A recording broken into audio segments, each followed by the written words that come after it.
오늘 첫 주 우리 온 가족 예배 여러분들 잘 오셨습니다. 또 한 주간 여러분들 각자의 자리에서 수고하고 애쓰신 줄로 알고 있습니다.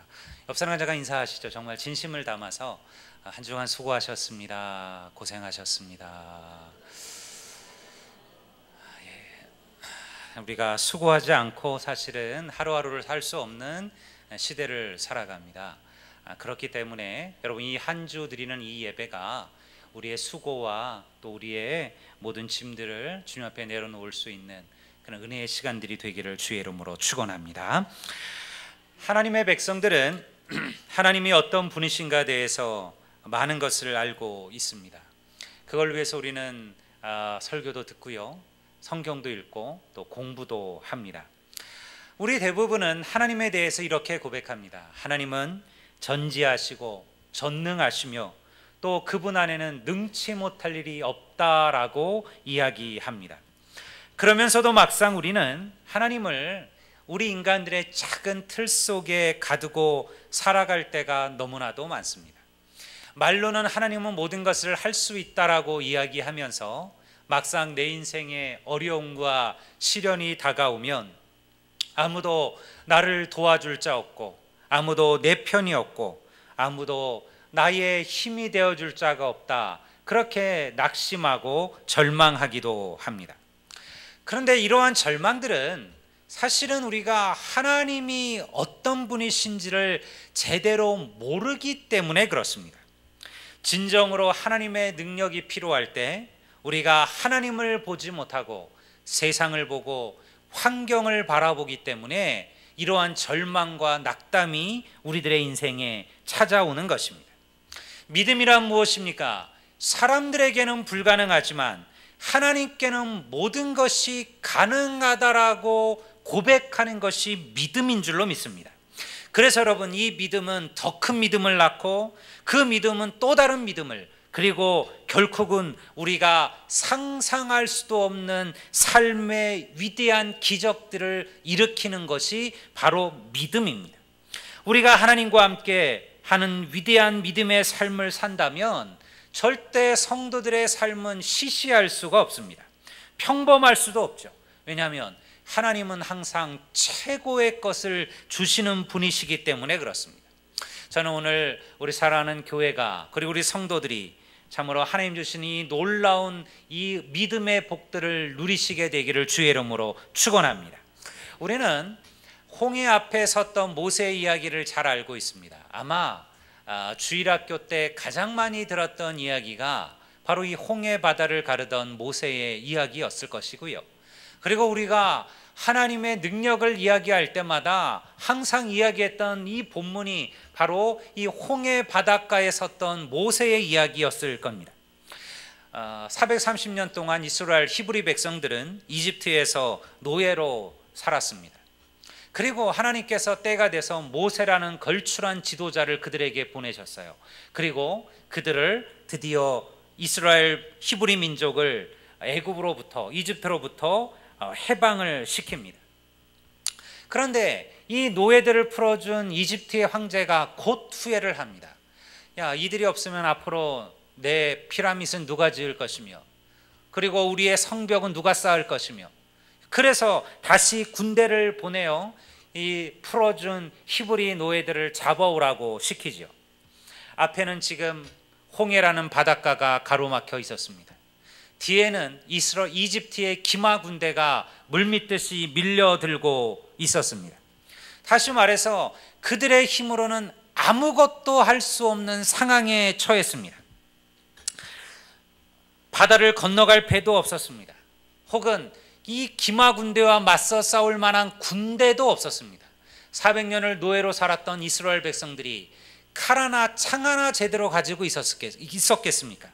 그래서 히브리 백성들은 절망과 낙심 속에 빠졌습니다.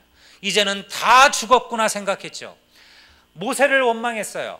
어찌하여 애굽에서 잘 살던 우리들을 이곳까지 끌고 와서 이 바닷가에서, 이 광야에서 우리를 죽게 하려고 우리를 해방시켰느냐. 이것이 이스라엘 백성들의 불평이었습니다. 여러분, 이 역사의 현장에는요, 두 부류의 사람이 있었습니다. 한 사람은요, 하나님에 대한 믿음을 가지지 못했던 이스라엘 백성들이었어요. 또 한 사람은요, 하나님에 대한 믿음을 가졌던 모세였습니다.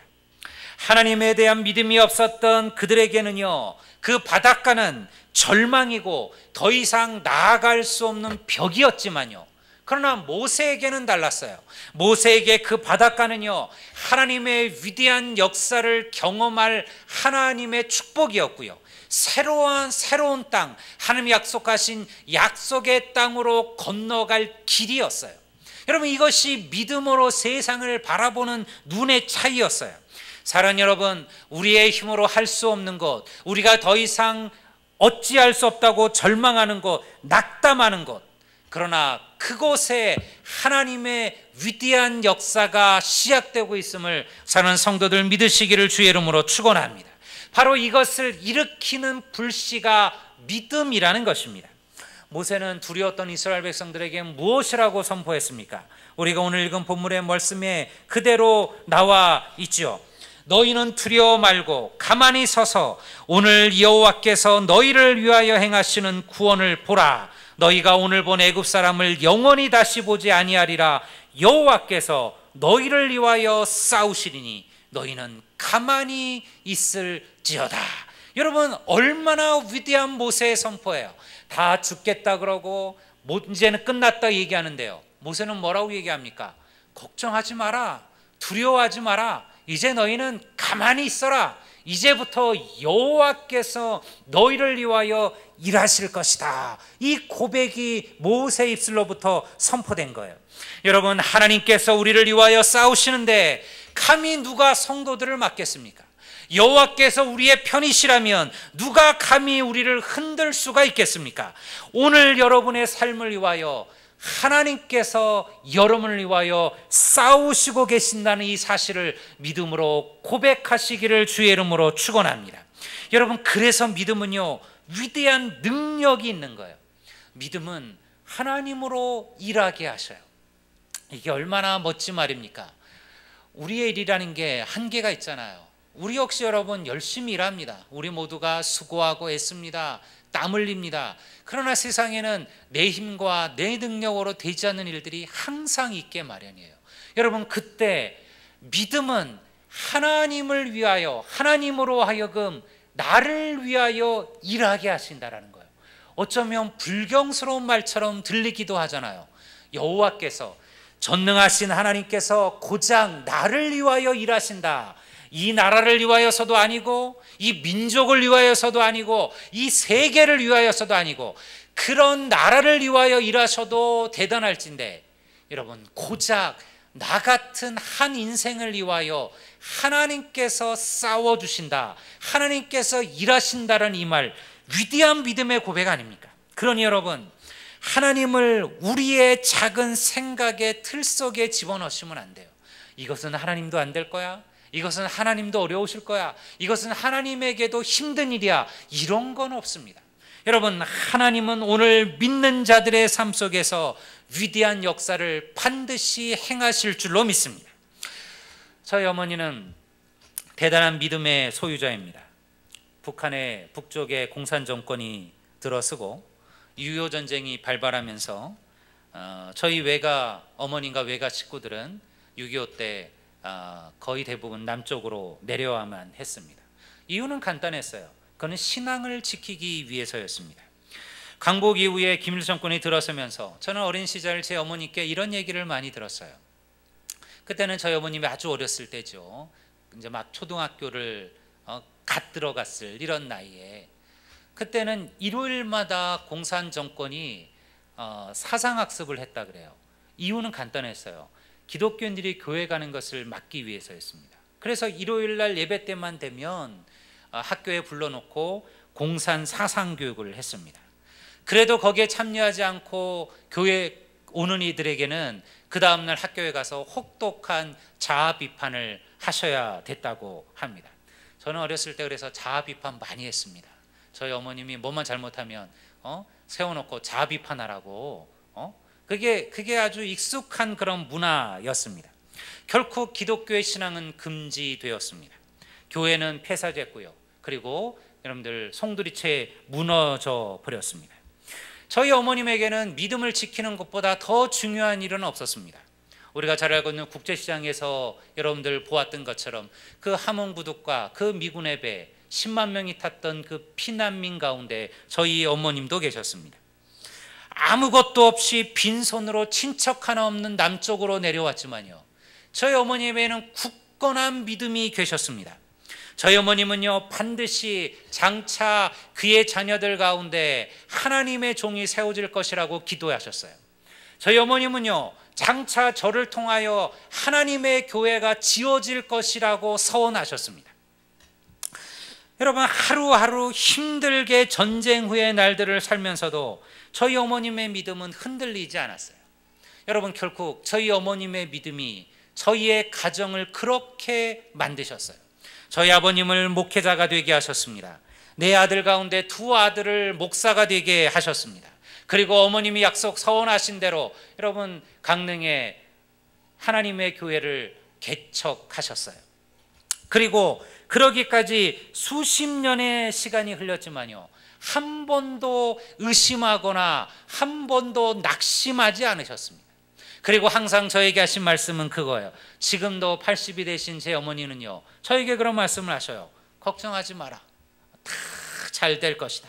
하나님이 세우신 좋은 길들이 있을 것이다. 이것이 오늘도 제가 제 어머니에게 듣는 이야기예요. 저는요, 여러분, 오늘 아렐리안 교회 성도들과 여러분들에게도 이 말씀을 드리고 싶습니다. 어떤 이들은 그렇게 이야기합니다. 우리 교회는 아직 무엇이 부족합니다. 뭐가 부족하고 뭐가 모자르고 뭐가 필요하다라고 이야기합니다. 맞습니다. 저희들은 아직 물질도 부족합니다. 아직 환경도 완전하지는 않습니다. 연약하고 부족한 부분들도 많습니다. 그러나 사랑하는 성도 여러분, 걱정하지 마십시오. 염려하지 마십시오. 다 잘 될 것입니다.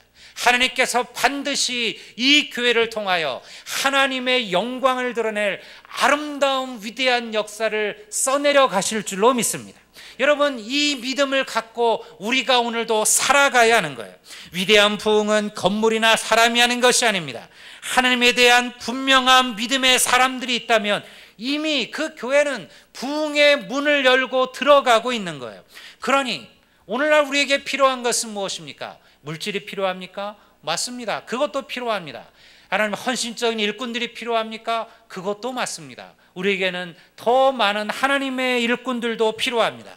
그러나 정말 중요한 것은요, 바로 믿음의 고백들이에요. 여러분들의 입술에서 위대한 믿음의 고백들이 나타나게 하셔야 돼요. 잘 되는 교회는 항상 그렇습니다. 잘 되는 교회뿐만 아니에요. 잘 되는 가문이나 잘 되는 집이나 잘 되는 학교나 잘 되는 조직이나 여러분, 공통적인 것은 무엇이냐면 그들이 긍정의 말을 품고 살아간다는 거예요. 그들은 항상 여러분들 잘 될 것이라 얘기합니다. 할 수 있다 얘기합니다. 문제가 없다고 얘기합니다. 근데 불평과 불만은요, 우리의 믿음을 망가뜨립니다.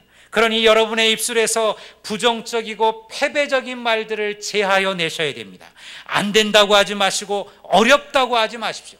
하나님께서는 우리에게 위대한 믿음의 고백을 가르쳐 주셨어요. 그것이 무엇입니까? 믿는 자에게는 능치 못할 일이 없도다. 여러분, 이 고백이 오늘 우리의 고백이 되기를 주의 이름으로 축원합니다.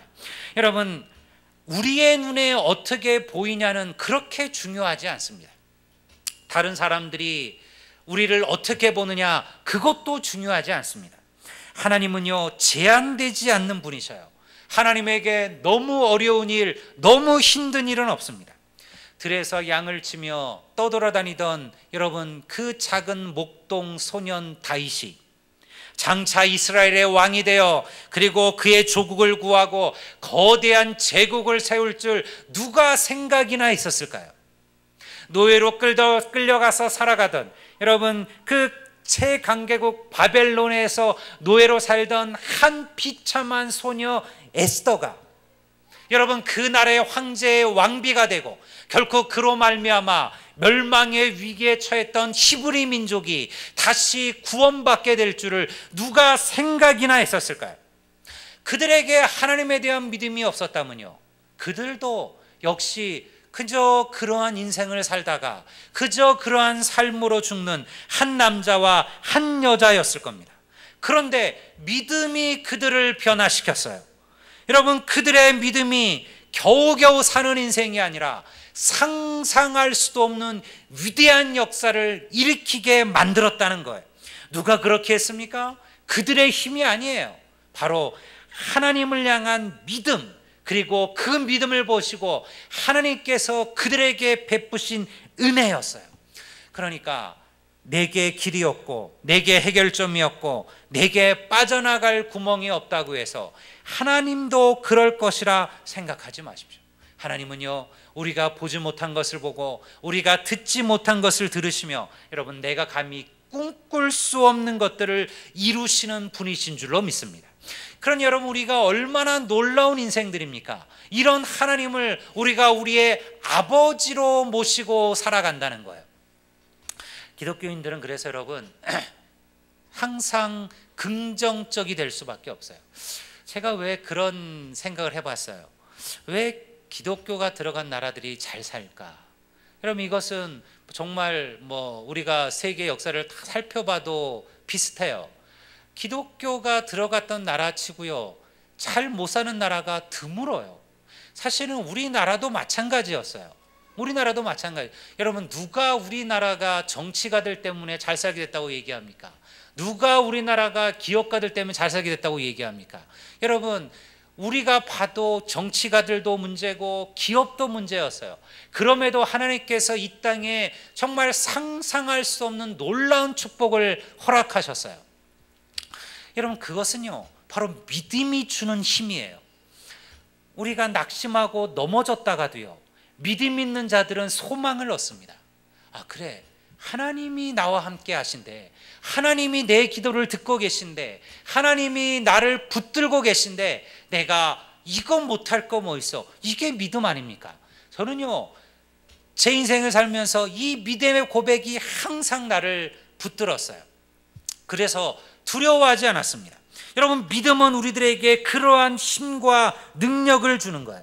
사랑하는 여러분들, 여러분들의 자녀들에게, 여러분들이 사랑하는 사람들에게 무엇을 물려주기를 원하십니까? 물질입니까? 부모가 가진 인맥입니까? 사업입니까? 그것들도 중요합니다. 필요합니다. 그러나 하나님이 없는 물질이, 하나님이 없는 지식이, 하나님이 없는 권력이 얼마나 무서울 수 있고 저주일 수 있는지는 우리 모두가 아는 거 아닙니까? 여러분, 그래서요, 우리가 줄 수 있는 최고의 유산이 무엇입니까? 그게 바로 믿음의 유산이에요. 그것보다 더 큰 은혜는 없어요. 그러니 우리의 전도의 첫 번째는요, 사랑하는 가장 가까운 사람부터 시작하셔야 됩니다. 우리가 옛날처럼 노방에 나가서 아무나 붙잡고 전도하기는 어려운 시대가 되었습니다. 그러나 여러분, 가장 가까운 사랑하는 사람들이 아직도 하나님을 알지 못합니다. 그들이야말로 우리의 눈물이 되어야 되고, 그들이야말로 우리의 마음의 아픔이 되셔야 돼요. 그래서 그들을 하나님께로 인도하는 일에 힘쓰셔야 돼요. 왜냐하면 그것이 최고의 선물임을 우리가 알기 때문에 그렇습니다. 아직 하나님의 복은 끝난 것이 아닙니다. 여러분, 누가 내 인생이 이제는 더 이상 의미가 없다고 얘기합니까? 모세는 80에 민족 해방의 역사를 시작했어요. 갈렙은요, 85세에 여러분 여부수성을 얻었어요. 그가 고백하기를 내가 아직도 강건하니. 그것이 여러분들 갈렙의 고백이었어요. 여러분, 늦지 않았습니다. 하나님의 복은 아직 끝나지 않았습니다. 앞으로도 내게 주어질 하나님의 놀라운 복들이 우리 앞에 놓여져 있습니다. 그러니 우리가 이 믿음을 가지고 주님을 바라보셔야만 합니다. 너무 쉽게 낙심하지 말아야 합니다. 이러한 힘과 능력이 도대체 어디서 나올까? 저는 아주 어려운 믿음의 길을 걸어가는 많은 이들을 보았습니다. 혹독히도 신앙을 반대하는 그 아버지, 그의 핍박을 견디며 믿음의 길을 걸었던 제 친구들도 있었습니다. 제가 대학을 갔을 때 함께 공부했던 그러한 제 친구들 가운데는요, 저처럼 아버지가 계셔서, 목사인 아버지가 있어서 신앙의 길을 지원해주고 기도해주는 그런 가정도 있었지만요, 여러분, 아버지랑 거의 부모와 결연하듯이 그렇게 여러분들 끊어져서 믿음의 길을 걸어가는 그러한 제 친구들도 있었습니다. 교회에 다닌다는 이유로 남편과 시댁의 온갖 수모와 비난을 감당하며 고난의 길을 걸어갔던 여지사님들도 저는 여러분을 보았습니다. 상간이 건네주는 술을 거절했다는 이유로 온갖 욕과 불이익을 당했던 젊은 믿음의 장교들도 저는 수없이 만났습니다.